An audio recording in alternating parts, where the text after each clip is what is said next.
So hey everyone, welcome to new class. তো class 9-এর জন্য আমি নিয়ে এসেছি তোমাদের জন্য সূচকের ক্লাসটা, ঠিক আছে? তো দেখো, তোমাদের ক্লাস 9-এর সূচকের বইটা এমনই দেখতে হয়। পুরো বইটাই এখানে পিডিএফ আকারে আমি নিয়ে এসেছি। তো আমরা আজকে কোষে দেখি 2 থেকে শুরু করছি। তার আগে সূচকের যে নিয়মাবলী হয় সেগুলো আমরা এক এক করে দেখে নিই স্টেপ বাই স্টেপ, যাতে কারো কোনো প্রবলেম থাকলে সেটা সহজেই ঠিক হয়ে যায় আর কি। ঠিক আছে, আশা করি এই ক্লাসটা দেখার পরে তোমাদের সূচক নিয়ে কোনো সমস্যা আর থাকবে না। তো চলো শুরু করা যাক। দেখো, আমি ক্লাসটা শুরু করছি। দেখো, সবাই একটু খাতা পেন নিয়ে বসবে আর কি। হ্যাঁ, দেখো, তো সূচক। ওকে, দেখো, সূচক বুঝতে গেলে আমাদের এক সেকেন্ড দাঁড়াও, আমি একটু দেখে নিই। আশা করি সব ঠিকঠাক আছে। দেখো, সূচক কাকে বলে, বা কিছুই না, যাকে আমরা ঘাত বলি সেই ব্যাপারটাই সূচক। যেমন যদি আমি বলি যে যারা একেবারেই জিরো তাদের জন্য দেখো খুব হেল্প হবে। ধরো বললাম 2⁻³ এই কথাটার মানে কি? এর মানে হচ্ছে 2কে 3বার গুণ করতে বলা হচ্ছে। ধরো বলা হচ্ছে 5⁻², এর মানে 5কে 2বার গুণ করতে বলা হচ্ছে। ধরো লেখা আছে 6⁻³ এর মানে হচ্ছে 6 গুণ 6 গুণ 6।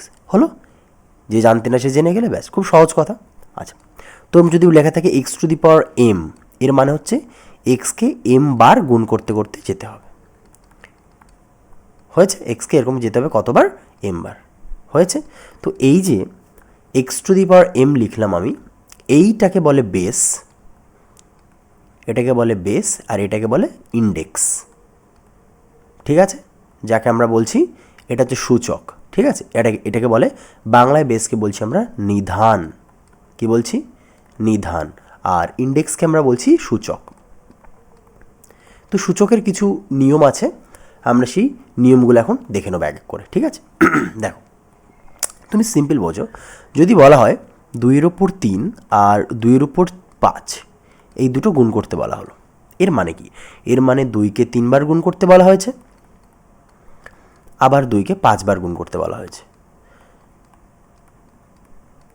হয়েছে, এবার একবারে আলটিমেটলি তো সব গুণই হলো। কেউ যদি একবারে বলতে চাইতো যে 2কে একবারে 8বার গুণ করো, অর্থাৎ 2⁸ একই ব্যাপার হলো। তাহলে এখানে কি বলা যাচ্ছে? দেখো, এই পাওয়ারে পাওয়ারে যোগ করে দিই, অর্থাৎ এটাকে লেখা যায় 2⁻³ + 5। তো এটাই হয়ে গেছে সূচকের মূল সূত্র, যেটা আমরা এখানে পয়েন্ট আউট করে লিখবো। ঠিক আছে, এইগুলো পয়েন্ট আউট করবে তোমরা, পুরোটাই নোটস বানাবে সুন্দর করে। দেখো, তাহলে কি বলতে পারি? x⁻m গুণ, এটা গুণ চিহ্ন বলে, x⁻n লিখতে পারি x⁻m + n। হয়েছে, তাহলে এটা একটা আমাদের প্রথম একটা লজিক গেল। ওকে, যেহেতু অনলাইনে আমি এই জন্য রিপিট করবো না, তোমাদের পজ করে তোমরা আবার দেখে নেওয়ার সুযোগ পাচ্ছ। আমার ভিডিওটা ছোট বানাতেও হবে, যাতে সবাই সহজেই জিনিসটা উপলব্ধি করতে পারে। গেল, তাহলে আমরা কি বুঝলাম? যে সূচকের গুণ হলে পাওয়ারে পাওয়ারে যোগ হয়ে যায়। মুখস্থ করে কিছু নেই, বুঝে গেলে তোমরা অনায়াসেই পারছো। ঠিক আছে, দেখো নেক্সট। এবার আমরা কি করব? এবার আমরা সূচকের ভাগ করে দেখি দেখি আগে রেকর্ডটা হচ্ছে কি না। এটা সব থেকে বড় একটা বিষয় হয়ে দাঁড়ায় এখানে। আশা করি সব রেকর্ড হচ্ছে, সব ঠিকঠাক আছে। ওকে, দেখো, এবার ধরো x⁻, একইভাবে, আচ্ছা আগে উদাহরণ দিয়ে দিই। ধরো বললাম 2⁻3 ভাগ 2⁻2। এই কথাটা মানে কি? এই ভাগ মানে আমরা জানি এরকম একটা জিনিস, 2⁻3 মানে 2কে আমরা 3বার গুণ করেছি, আর 2⁻2 মানে 2কে 2বার গুণ। এবার আলটিমেটলি কাটাকাটি করলে পড়ে থাকে 2 একটাই। তাহলে এই যে 2-এর উপর কিছু নেই মানে 1 আছে। আর আমি তার মানে ভাগের ক্ষেত্রে যেমন গুণের ক্ষেত্রে যোগ করেছিলাম, তাহলে ভাগের ক্ষেত্রে বিয়োগ করলেও 3-এর থেকে 2 বিয়োগ করলেও 1 আসে। ঠিক আছে, তাহলে এখান থেকে আমরা কী সূত্র এস্টাবলিশ করলাম? যে x⁻m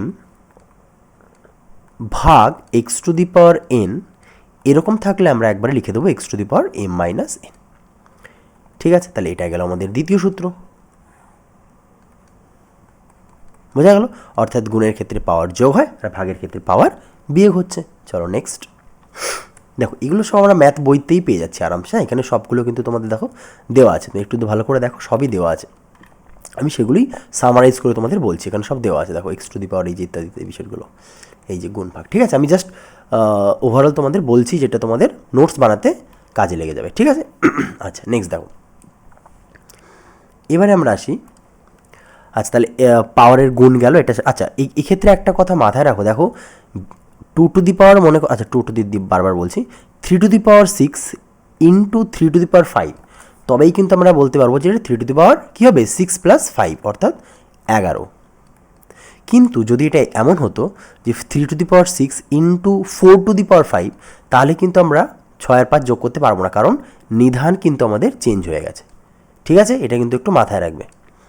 ওকে, হলো। দেখো তাহলে এবার আমাদের বিষয় হচ্ছে, ধরো বললো 2 টু দি পাওয়ার 3, এবার একে আটকে দিলাম 2 দিয়ে। এর মানে কি? এর মানে এই 2 টু দি পাওয়ার 3 এই যে বিষয়টা, এটা দুবার আছে। আমি কি বলেছি, ব্র্যাকেটের মধ্যে যতটুকু তার উপরে 2, মানে এই পুরো জিনিসটা দুবার। ওকে, ঠিক আছে। এবার এটা দেখতে কেমন লাগছে, যে 3 আর 3 যোগ করলে হয়ে যাচ্ছে 2 টু দি পাওয়ার 6। তো আমি এই 2 টু দি পাওয়ার 6এই যদি আমার পৌঁছাতে হয়, আমি একবার এখানে গুণ করলেও পারতাম।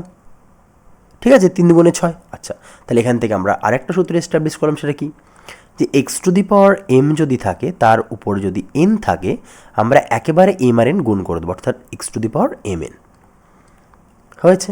আচ্ছা ঠিক আছে, বুঝলাম মোটামুটি। আচ্ছা এবার দেখো, এই যে ভাগের ব্যাপারটা শিখেছিলে না, ভাগের ব্যাপারটা, সেখান থেকে একটা কথা বলি, ভালো করে দাও। যদি লেখা থাকে 5/3 টু দি পাওয়ার বা বা বা এটা মনে করো 25 লেখা আছে, এখানে লেখা আছে 5-এর স্কোয়ার, আলটিমেটলি তো এটা 25, 25 কেটে 1, আমি এটাকে এভাবে লিখতে পারি 25, এই 5-এর স্কোয়ারটা এই পুরোটা ধরে যদি উপরে চলে যায়, অর্থাৎ ভাগ আছে, যদি উপরে নিয়ে যাও মানে গুণ হয়ে যাবে, যদি নিতেই হয় জোর করে, তাহলে উপরের পাওয়ারটা নেগেটিভ হয়ে যাবে। বুঝতে পারলাম? অর্থাৎ এটা যখন উপরে যাবে, পাওয়ার কি হবে, পাওয়ার নেগেটিভ চিহ্ন হবে। একইভাবে যদি কোথাও লেখা থাকে, ধরো সামথিং লেখা আছে 1/9 টু দি পাওয়ার 5, তাহলে উপরে চলে গেলে কী হয়ে যাবে, 1 তো 1ই থাকবে, এই 9 টু দি পাওয়ার 5 হয়ে যাবে 9 টু দি পাওয়ার -5 হয়েছে।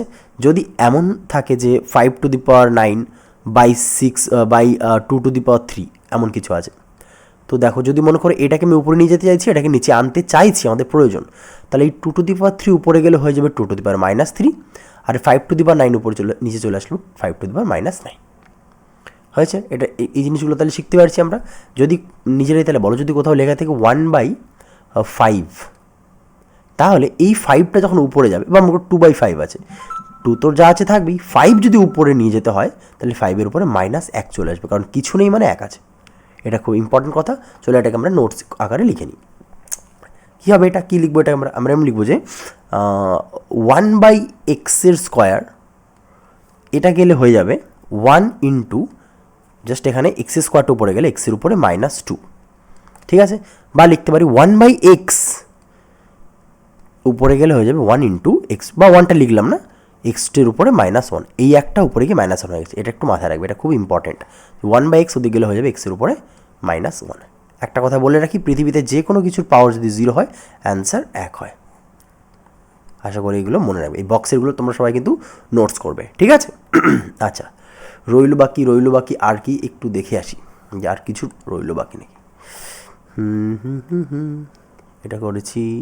আচ্ছা হ্যাঁ, গুণ আরেকটা ব্যাপার, চলো দেখো, যদি এমন থাকে যে 5/3 এমন কিছু একটা আছে, উপরে স্কোয়ার আছে, এর মানে কিন্তু স্কোয়ারটা এখানেও আসবে, এখানেও আসবে, অর্থাৎ এইভাবে চলে আসবে, অর্থাৎ পাওয়ার কিন্তু ভাগের ক্ষেত্রে এইভাবে চলে আসে। ওকে, বুঝলাম। আচ্ছা, যদি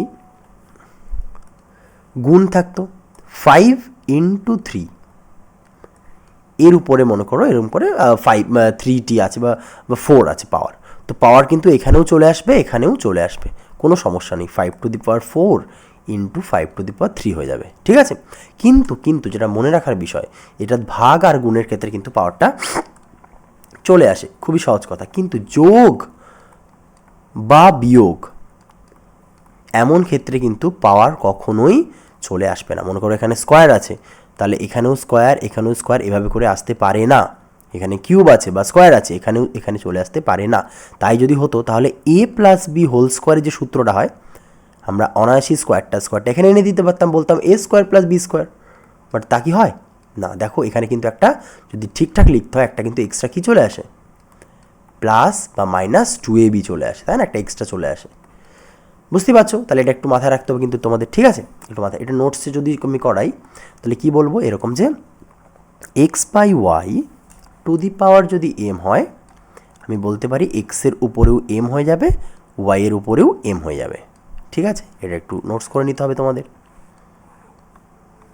আচ্ছা, যদি এমন হয় যে এক্স গুণ ওয়াই তার উপরে কোনো পাওয়ার আছে, তাহলে এমন হবে এক্সের উপরেও এম হয়ে যাবে, ওয়াইয়ের উপরেও এম হয়ে যাবে।